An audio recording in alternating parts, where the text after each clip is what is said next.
Die or go to Mars? SpaceX's fight for survival. Chapter 1. The Last Stand. August 2nd, 2008, Kwajalein Atoll, Pacific Ocean. The tropical sun poured molten gold over the tiny island of Amelik. Inside a makeshift control room, Elon Musk stood staring at flickering data on the screens, his black t-shirt soaked with sweat. This was the third launch attempt of the Falcon 1, SpaceX's final hope. T-minus 30 seconds, the countdown echoed through the room. Musk's fingers drummed nervously on the desk. His bank account held just enough for one last launch. If this failed, SpaceX would go bankrupt. Worse, his other company, Tesla, was also teetering on the edge as the 2008 financial crisis ravaged Silicon Valley. Main engine ignition. With a deafening roar, the Falcon 1 soared into the sky, its fiery orange tail tracing an arc against the blue expanse. Cheers erupted in the control room, but Musk's expression remained grim. The first two launches had failed minutes after liftoff. Stage 1 separation successful. Musk exhaled slightly until anomaly detected. Second stage engine oscillation. An engineer's voice turned sharp. On the screen, the rocket's trajectory curve began to spike erratically. Musk shot up from his seat, gripping the console, his knuckles white. He didn't need an explanation. Just like before, the rocket was losing control. Telemetry lost. A dead silence filled the room. Outside, a bright fireball erupted in the Pacific sky, the burning wreckage streaking down like falling stars. A third failure. Musk slowly sank back into his chair, face pale. His gaze swept over the 24 engineers, men and women who had followed his dream into space. Now, their eyes brimmed with tears. 6 years of work, 3 failures, hundreds of millions gone. "We have one more shot," Musk said, his voice hoarse but firm. "It's either die or go to Mars. There is no middle ground." Chapter 2. The Dreamer. June 28, 1971, Pretoria, South Africa. A boy named Elon Musk was born into an engineer's family. From the start, he was different, reading the entire Encyclopedia Britannica by age 8, teaching himself programming at 10, and selling his first space-themed video game, Blaster, for $500 at 12. But Musk's childhood wasn't happy. After his parents' divorce, he faced relentless bullying at school. Books became his refuge, especially science fiction. The Hitchhiker's Guide to the Galaxy and Foundation ignited his imagination about the cosmos. At 17, he left South Africa alone for Canada, beginning his quest for a greater future. In 1995, fresh out of the University of Pennsylvania's Wharton School, Musk and his brother Kimball founded Zip, to a company providing online city guide software for newspapers. 4 years later, they sold it for $307 million. Musk then launched X.com, which later became PayPal. In 2002, eBay acquired PayPal for $1.5 billion. Netting the 31-year-old Musk $180 million after taxes. For most, that would mean a life of luxury. But Musk had a far bigger dream: space exploration. Chapter 3. The Space Ambition. In 2001, Musk began seriously contemplating space travel. He joined the Mars Society's fundraising efforts and even planned to buy refurbished Russian ballistic missiles to send a greenhouse to Mars, hoping to inspire public interest in colonization. But when the Russians quoted $8 million per missile, Musk realized the absurd cost. On the flight back, he crunched numbers in an Excel spreadsheet. The raw materials for a rocket, he found, could be assembled at 1/10 of the market price if produced in-house. The revelation electrified him. Lowering spaceflight costs was the key to reaching Mars. In June 2002, SpaceX Space Exploration Technologies Corp. Was born in a rented warehouse in El Segundo, California. Musk poured $100 million of his own money into the venture, aiming to build rockets that would slash space transportation costs.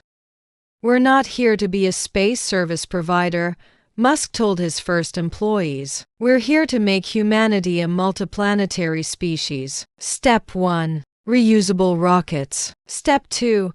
A self-sustaining city on Mars. Chapter 4. Starting from zero. SpaceX's original team numbered fewer than 10, including veteran engineers from Boeing and Lockheed Martin. Musk's hiring criteria were simple: the best talent, willing to work relentlessly, and truly believing in the Mars vision. "Traditional aerospace builds rockets like they're made of gold," recalled Tom Mueller, SpaceX's lead engineer. Elon said, "We're going to make them for the price of stainless steel." The first challenge was the engine. While most companies outsourced engine production, Musk insisted on designing their own. They rented a workshop near the port of Los Angeles and began work on the Merlin engine, named after the Millennium Falcon from Star Wars. By November 2005, the first Falcon 1 rocket stood assembled. At 21 meters tall, it was far smaller than conventional rockets but entirely designed and built in-house. Musk chose Kwajalein Atoll for the launch site, remote, with fewer regulatory hurdles. Chapter 5. Repeated failures. March 24, 2006. Falcon 1E's maiden flight lasted just 25 seconds before a fuel leak triggered a fire, causing the rocket to crash into the ocean. The culprit? A corroded aluminum fuel filter. A year of redesigns later, on March 21, 2007, the second launch initially succeeded until the rocket spun out of control after stage separation. The issue? Engine resonance destabilizing fuel flow. 2 failures drained most of SpaceX's funds. Meanwhile, Tesla was also struggling. When the 2008 financial crisis hit, investors fled. Musk split his last $35 million, half to Tesla, half to SpaceX. "If Falcon 1 fails again, we're done," Musk admitted before the third attempt. "But I know we're on the right path." Every great endeavor in history had a rocky start. Chapter 6. The Fight Back. After the third failure, morale hit rock bottom. Employees updated our sums. VCs ignored Musk's calls. Yet he displayed staggering resilience, selling his prized McLaren F1 and other assets to fund a fourth launch. "We're not in the rocket business," Musk told his team. "We're fighting for humanity's future. If we quit, we might be stuck on Earth forever." The team worked around the clock, scrutinizing every component. They fixed the resonance issue by tweaking engine timing and addressed the stage separation collision. Every flaw was documented and corrected.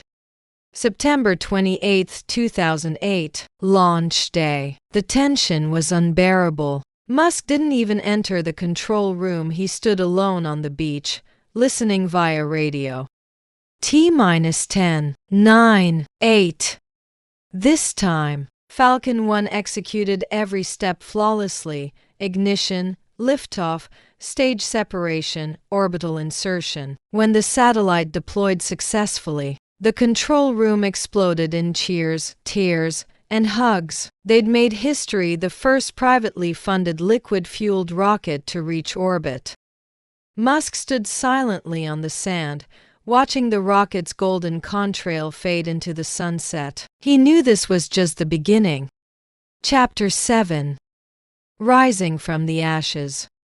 Falcon 1E's success was SpaceX's lifeline. On December 23, 2008, NASA awarded them a $1.6 billion contract to resupply the International Space Station, saving both SpaceX and Tesla. What followed became legend. 2010. Falcon 9's successful debut. 2012, Dragon became the first commercial spacecraft to dock with the ISS. 2015, Falcon 9's first stage landing. 2018, the Falcon Heavy launched Musk's Tesla Roadster into space. Yet Musk never lost sight of the mission. In 2020, SpaceX delivered NASA astronauts to orbit, heralding a new era of commercial spaceflight. Now, Starship, the Mars-bound super heavy rocket, is undergoing tests. Mars isn't Plan B, Musk said recently. It's life insurance. Earth has seen 5 mass extinctions. A 6th is inevitable. We must become multiplanetary before disaster strikes. Epilogue to the Stars. April 20, 2023, Boca Chica, Texas. The Starship prototype lifted off amid global attention, though it exploded for minutes due to engine failures. Musk tweeted, "Congrats SpaceX team, learned a lot for next time." That's the SpaceX spirit, failure as a stepping stone, not an end. From near bankruptcy in 2008 to revolutionizing spaceflight today, they've slashed launch costs tenfold, made rocket landings routine, and brought space travel within reach. Die or go to Mars more than a motto. It's humanity's exploratory ethos. When we gaze at the stars, we're not just seeing distant lights, we're seeing future homes. And it all started with one man who refused to quit and the team that kept looking up when all seemed lost. As Musk often says, if something's important enough, you do it even if the odds aren't in your favor. In the vast cosmos, our future is being written by those who dare to dream and do.